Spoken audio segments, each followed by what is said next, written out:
পরবর্তী প্রশ্ন, আল্লাহর কাছে আপনার হায়াতে তয়্যিবা সুস্থতা কামনা করছি। আল্লাহ কবুল করুন, হায়াতে তয়্যিবা যেন দেয় এবং দিনের কাজে ব্যবহার করতে পারি। আল্লাহ আপনার জন্য কবুল করুন, দোয়া করছি। আত্মীয়তার সম্পর্ক ঠিক রাখলে হায়াত বৃদ্ধি পায়, এটা কেমন হায়াত? এটা কেমন হায়াত না, এটা হলো আসলেই হায়াত বৃদ্ধি পায়। এখন প্রশ্ন হচ্ছে, তাহলে হায়াত বৃদ্ধি পায় এটার কি বুঝাচ্ছেন? আচ্ছা, যে কোনো জিনিস দুনিয়াতে বৃদ্ধি পেতে কিছু করতে হলে কি করতে হয়? দুনিয়াতে কোনো কিছু বাড়াইতে হয়, কি করতে হয়? অনুরোধ জানাইতে হয় যে ভাই আমার 10টা টাকা দেন, আরো 10 টাকা চাইতে হয়। আরেকটা কি তারে কিছু দিয়া খুশি করতে হয়, সে এবার আমার দিবে। এটাই তো যে কোনো জিনিসের এটা ব্যাপার। উদাহরণ দিচ্ছি বোঝার জন্য। আপনি যদি ধরেন কোনো একজন বড় লোকের কাছে একটা চাকরি চাইতেছেন, তো কি করবেন? হ্যাঁ, কিছু একটা দিয়ে, হাদিয়াটা দিয়ে, তোফা দিয়ে খুশি হয়ে গেলে আমার দিবে, বেশি করে দিবে, এটাই তো। আরেকটা কি, সরাসরি বলেন দেন আমাকে চাকরিটা দেন, তাই না? আরেকটা হচ্ছে তার কোনো প্রিয় মানুষদেরকে কিছু দিলে হেও বলবো যে লোকটা আমার দিছে। আল্লাহর কাছেও জিনিসটা এরকমই। আপনি কিছু বাড়াইতে চান তো আল্লাহর কাছে, তো সরাসরি চাইবেন দোয়া। দোয়ার কারণে আপনার কি বাড়ে? রিজিক বাড়ে, হায়াত বাড়ে বলছে না এরকম।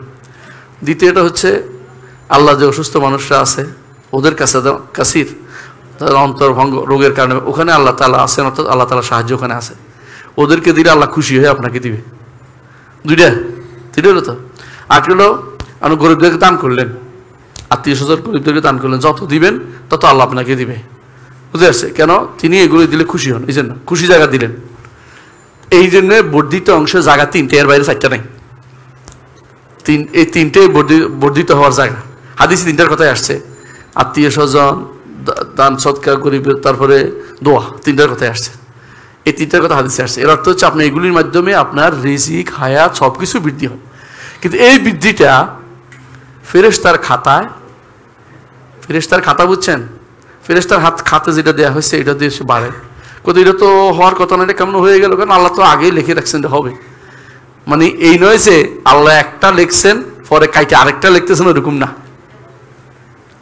আল্লাহ বলে দিয়েছেন, মা ইউবাদদালুল কাউলু লাদাইয়া ওয়া মা আনা বিযাল্লামিল আবিদ। আমার কাছে কোনো কিছু পরিবর্তন নাই। তিনি লাস্টটা জানেন যে বেটা কি করবে না করবে, জানেন কিনা? দান করবে জানেন কিনা? সদকা করবে জানেন কিনা? আত্মীয় দেখবে জানেন কিনা? আল্লাহকে চাইবে জানেন কিনা? জানেন। সেই হিসাবে তিনি শেষটাই লিখেছেন। কিন্তু ফেরেশতারও জানে না। ফেরেশতা তো মনে করছে এই হিসাব মতো তার তো আজকে মরে যাওয়ার কথা, কিন্তু এই যে দোয়া করছে এটা ফেরেশতা জানে না। তো ফেরেশতার খাতায় হ্রাস বৃদ্ধি হয়, কিন্তু আল্লাহ তাআলার তার কাছে যেটা আছে লহে মাহফুজে, যেটা সংরক্ষিত একদম, ওইটাতে কোনো কিছু হ্রাস বৃদ্ধি হয় না।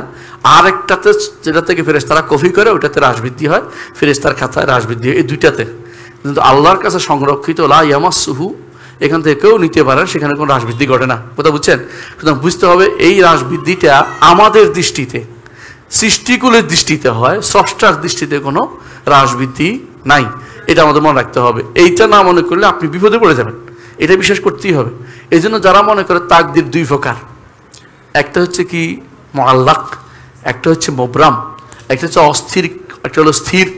দুইটা এই কথা ঠিক না। সমস্ত তাকদিরে কি স্থির করা আছে, সব কুল্লু সগীরিন ওয়া কাবীরিন মুস্তার সব লেখা আছে, কিন্তু আপনার কাছে জানা নাই। যেহেতু আপনি মনে করছেন এই তো শেষ হয়ে গেল, কিন্তু তার যে দোয়া, তার বাবার দোয়া, অথবা কারো সদাকা, অথবা কাউকে আত্মীয় স্বজন দেখাশোনা, এগুলির কারণে, দানের কারণে আপনার মূল জিনিসটা সেটা আরও অনেক লেখা হয়েছে, এটা আপনি জানেন না কত কি হয়েছে। বুঝে আসছে কথাটা?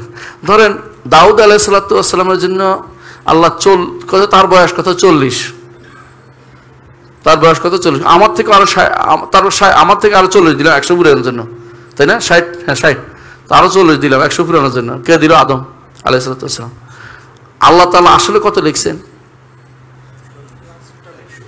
100ই লিখছেন, ঠিক শেষটাই লিখছেন, কিন্তু ফেরেশতার খাতায় ছিল 60। কথা বুঝছেন তো? তো এইটা যে 40 পুরাইছে, আসলে পুরানটাই লেখা হয়েছে, ওইটাই লেখা হয়েছে, কিন্তু জানি না দেখে আমরা দোয়া করতেছি, দোয়ার কারণটা বাড়ছে, ওইটা একটা কারণ। সদাকা একটা কারণ, দোয়া একটা কারণ, দান একটা কারণ, আত্মীয় স্বজন দেখা একটা কারণ। তো এইগুলি কারণগুলো কিন্তু আপনার তাকদীর অন্তর্ভুক্ত। তো আপনি বুঝুন তাকদীরের মধ্যে কারণটাও আছে, তাহলে শুকরিয়া আদায় করবেন যে বেশি আল্লাহ আমার তৌফিক দিয়েছে দোয়া করার, আল্লাহ আমাকে আত্মীয় স্বজন দেখার তৌফিক দিয়েছে, আল্লাহ আমাকে গরিবদেরকে দান করার তৌফিক দিছে, এই জন্য আল্লাহ তাআলা আমাকে বাড়িয়ে দিছে। আর যখন এটা হবে না, তৌফিক হবে না, তখন ওই জায়গা একখানে আটকে গেছে, এইখানে শেষ, আপনি আর কিছু পাচ্ছেন না। কথা বুঝে আসছে? আলহামদুলিল্লাহ।